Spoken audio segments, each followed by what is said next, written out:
यदि जो जय भीम नहीं बोल सकता था, यदि जय भीम नहीं होते तो शायद वो विधायक नहीं होते। उनको यही होशो हवास नहीं है।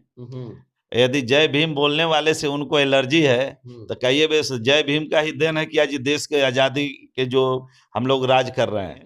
लेकिन आप भी जय भीम जय सुहेलदेव बोलते हैं, आप भी क्रिमिनल हैं। अरे यार, हम लोग चाहे क्रिमिनल घोषित कर दो या जो मर्जी वो कर दो, लेकिन यदि जानते हैं उदयनारायण राजभर को पता है कि जय भीम, इस देश के अंदर एक भी नेता का नाम बता दीजिए जो जय भीम नहीं बोलता।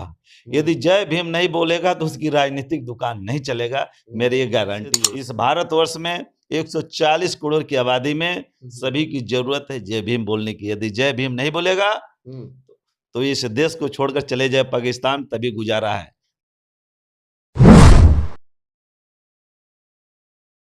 दोस्तों, बिहार विधानसभा चुनाव को लेकर तमाम पार्टियां दमखम के साथ चुनावी मैदान में उतर चुकी है और इस कड़ी में आपको बता दूं कि देखिए, सुहेलदेव भारतीय समाज पार्टी भी अब बिहार में धमक दे चुकी है और इसको लेकर बड़ा आगाज करने के लिए सुहेलदेव भारतीय समाज पार्टी के राष्ट्रीय अध्यक्ष जो ओपी राजभर जी हैं, उनका आगमन बिहार के राजधानी पटना में भी होने जा रहा है।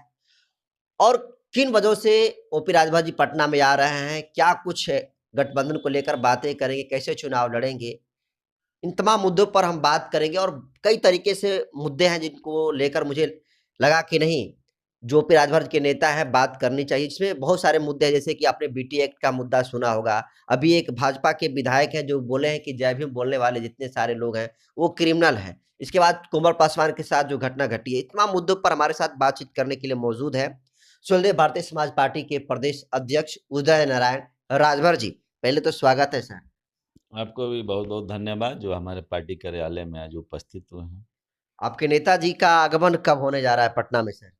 देखिए, हमारे नेताजी 26 मार्च को भारतीय मंडपम हॉल पटना में आ रहे हैं, जिसमें प्रखंड से लेकर प्रदेश इकाई तक के समस्त कार्यकर्ता उपस्थित रहेंगे। और उस दिन बिहार के अंदर हमें करना क्या है 2025 के चुनाव को लेकर के सारे विषयों पर बात करने के लिए हमारे नेताजी गाइडलाइन करने के लिए आ रहे हैं। तो ये चुनावी पर्पस से आ रहे हैं? 100% चुनावी।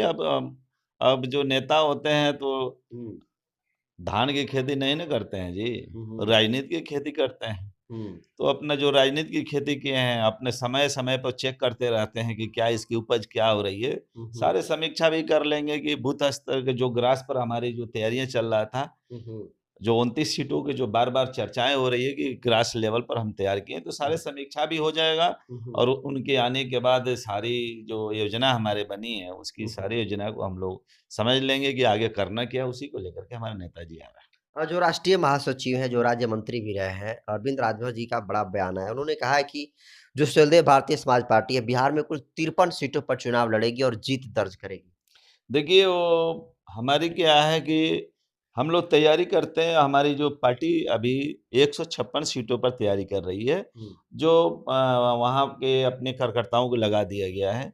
लेकिन जो चुनावी हम तैयारी जो कर रहे हैं, जो अभी आपने बताया कि जो 56 सीटों की, हम लोग उस पे ग्रास जो बूथ स्तर तक कमेटी गठित करने का, तो 29 सीटों पर हम लोग कंप्लीट कर लिए हैं। धीरे धीरे बढ़ते हुए 56 सीटों तक हम अपनी पार्टी को यानी ग्रास रूट पर तैयार करके चुनाव लड़ने की हम लोग तैयारी बनाए हुए हैं।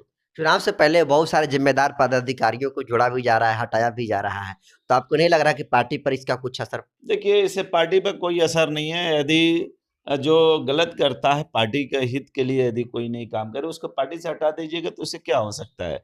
पार्टी में दिन दुगुना रात चौगुना तेजी से पार्टी को ज्वाइनिंग करने वाले लोग हैं, काम करने वाले लोग हैं। तो ऐसा कोई फर्क पड़ने वाला नहीं है, ऐसा कुछ भी नहीं होने वाला है। तो क्या लग रहा है, गठबंधन के साथ आ रहा है कि बिना गठबंधन के? क्योंकि ये सवाल आपसे पहले भी पूछ चुके हैं, क्या कुछ अभी नया अपडेट? देखिए, अभी हमारा जो है जितने भी बातें चल रही है, अभी एनडीए से हमारी जो गठबंधन की बातें चल रही है, आप मान के चलिए कि 90% अभी हमारी जो है कि एनडीए के साथ हम लोग मिलकर चुनाव लड़ेंगे। यदि हो सकता है कि ऐसा ना बने, हमारी हिस्सेदारी भागीदारी सही से न दे पाए, उसको लेकर के हम लोग भी आगे की जो रणनीति तैयार कर रहे हैं।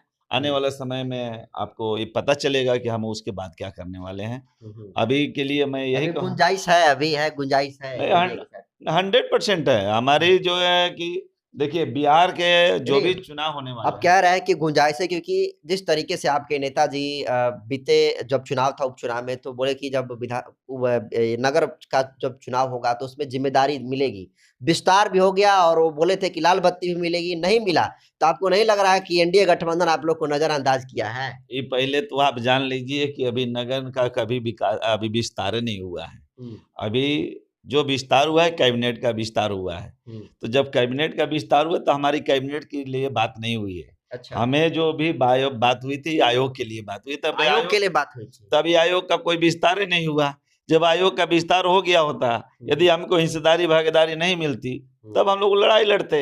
लेकिन आज भी एनडीए के साथी कह रहे हैं कि जिस दिन विस्तार होगा तो सुलदे भारतीय समाज पार्टी की प्राथमिकता है, उसमें उनको दिया जाएगा। तो जब अभी दिया ही नहीं जा रहा है, अभी विस्तार नहीं हुआ, तो हम किस बात की लड़ाई लड़ेंगे? जो लड़ रहा है मूर्ख है, उसको पता ही नहीं है कि कैबिनेट और आयोग में अंतर क्या होता है। तो जिसको पता है, उदयनारायण राजभर को पता है, बैठकर अपनी तैयारी बना रहा है, योजना बना रहे हैं, लड़ाई लड़ने के लिए आगे रणनीति तैयार कर रहे हैं। अभी आगे आपको बहुत कुछ देखने को मिलेगा। 26 तारीख के बाद देखिएगा बिहार के अंदर वो हमारी पार्टी की तेजी से ग्रास रूट बढ़ेगा, जो कि आप कभी सोच भी नहीं सकते हैं। उस दिन कई दलों के लोग छोड़ करके सुलदे भारतीय समाज पार्टी आपको ज्वाइनिंग करने वाले हैं 26 मार्च को। 26 मार्च को। तो ये सारे महागठबंधन के लोग हैं जो छोड़ कर आएंगे? उसमें हर दल के लोग हैं। आपको उस दिन मैं दिखाऊंगा, अभी बता देंगे तो आप भी घबरा जाइएगा, वो लोग भी सावधान हो जाएंगे। बहुत बड़ा बात कह रहे हैं आप। तो हम लोग उस दिन आपको मैं दिखाऊंगा कि किस दल से छोड़ करके कितने लोग आ रहे हैं सुलदे भारतीय समाज पार्टी को, माननीय ओम प्रकाश राजभर जी को और पार्टी की विचारधारा से जोड़ने के लिए।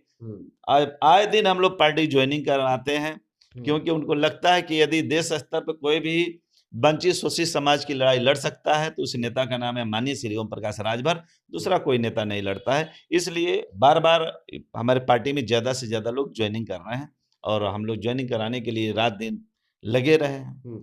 आज जिस बिहार से आपकी पार्टी दमखम के साथ चुनावी मैदान में उतरी हुई है, उसी बिहार के एक विधानसभा सीट है गोविंदगंज। वहां के विधायक हैं सुनील तिवारी, जो कि भाजपा के विधायक हैं।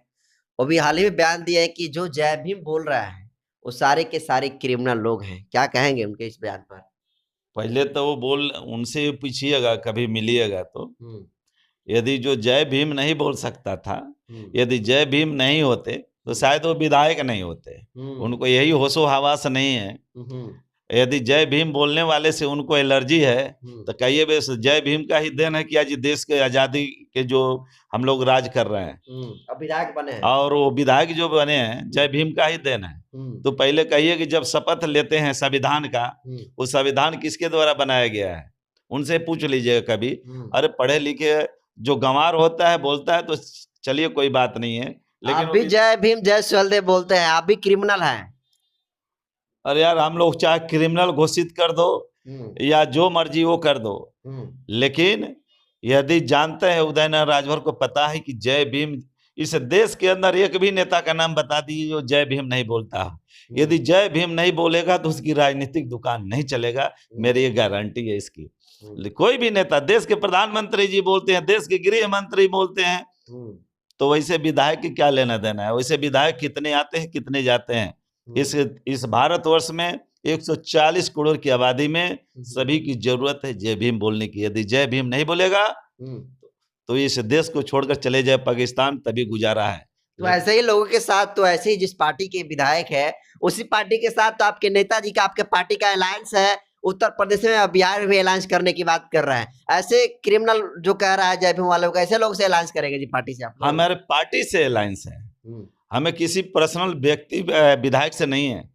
अरे वो बोल रहा है, पार्टी तो नहीं बोल रही है ना। नहीं, पार्टी तो नहीं बोल रही। बताइए, पार्टी के जो राष्ट्रीय अध्यक्ष बोल रहे हैं, पार्टी के जो है कि प्रधानमंत्री जी बोल रहे हैं, गृह मंत्री जी बोल रहे हैं, नहीं ना बोल रहे हैं। वैसे विधायक को कीड़े मकोड़े के समझ करके समझ लीजिए, वैसे लोगों को उठाकर कोई फेंक देगा। लेकिन जब तक से बड़े लेवल के कोई नेता नहीं बोलता है तो ये मत सोचिए कि कोई विधायक बोल दिया, कोई ग्रामीण का नेता बोल दिया कि जो बोलेगा वो क्रिमिनल हो जाएगा। तो जिस दिन सबको क्रिमिनल 140 करोड़ जब सब क्रिमिनल हो जाएगा तो विधायक क्या करेगा, कहाँ भाग कर जाएगा बताइए?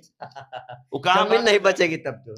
जमीन नहीं बचेगी कि उनको एक एक जो है कि जो उसके शरीर में जितने छिद्र है ना सब बंद हो जाएगा, अपने आप वो खत्म हो जाएगा। जय भीम बोलने वाले को जो भी एलर्जी रखेगा इस भारत में नहीं टिक सकता है साथी, क्योंकि उन्हीं का देन है कि हम लोग बोल रहे हैं, चल रहे हैं।